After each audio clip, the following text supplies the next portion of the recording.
So if you're using the Samsung Galaxy Active Watch 2 like I do, you might have noticed this one here, the red one. It always means there is a new update. I'm inside the Galaxy Watch Active 2 management. So if you scroll down, right, you click to watch software update, click here download and install, and then you can see the changelog. Alright, so enhance the auto-locking running icons, enhance the inactive alert icon, improve device stability, right? So this version is 50 megabyte, it is the version DUE3. And if you click here, you're gonna get redirected to the Samsung site when you can also see the current version. So we know it runs the Tizen version 5502. It has been released on the 9th of June, so just several days ago.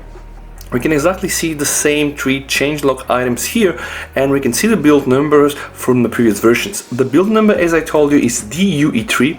The previous version was released a month ago with the build number DUD1 running on the same Tizen version 5502, again with these 3 bullet points as changelog and so on, so on. You can just see all the versions here. What I'm going to do, I'm going to go back into my Galaxy Active Management tool. I want to show you right now, this is the icon I'm getting for inactive, sitting down just on the table making the video.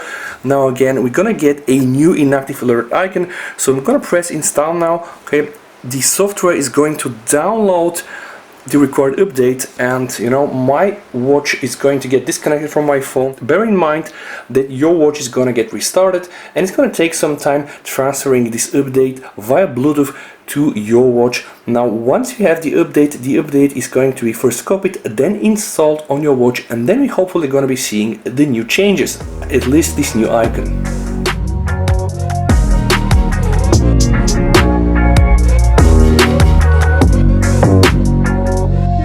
Alright, now the software has been copied and you can just see the installation happening right in front of your eyes. So don't get worried, the first process is just copying the software update from our phone to the watch, and then the second step is installing the update, which is almost 50 megabytes on the watch directly. Alright, just pay attention. Alright, the software has been installed. Now my watch is rebooting as long as I'm able to access the operating system. So I'm gonna hit right now the connect button, trying to verify the software update, and then hopefully we're gonna be able to see some of the new things. Now again guys, watch updated, pay attention. Also, one of the main things is improved device stability, which really can be tested like this. So we have 2 new icons for auto walking and running, something I don't use, and we have also the new inactive alert icon. Alright, the watch is now on my hand, and we're just trying to connect. See here, finalizing update. This might take some time, please wait.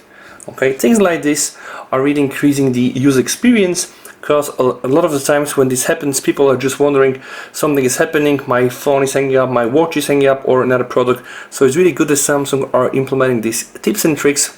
It's kind of installing Windows. When you do install Windows 10 on your laptop or your desktop PC, you always get these messages, okay, please wait a bit more, okay, just know that the system is still there with you, it's not hanging. Alright, so I'm now connected to my watch, and if I scroll down to About Watch, we're gonna be able to go to Software Information. Software Information, again, we have the One UI Watch version 2.0, Tizen version same 5502, and we have indeed the new software version DUE3. So here I have the watch on my head.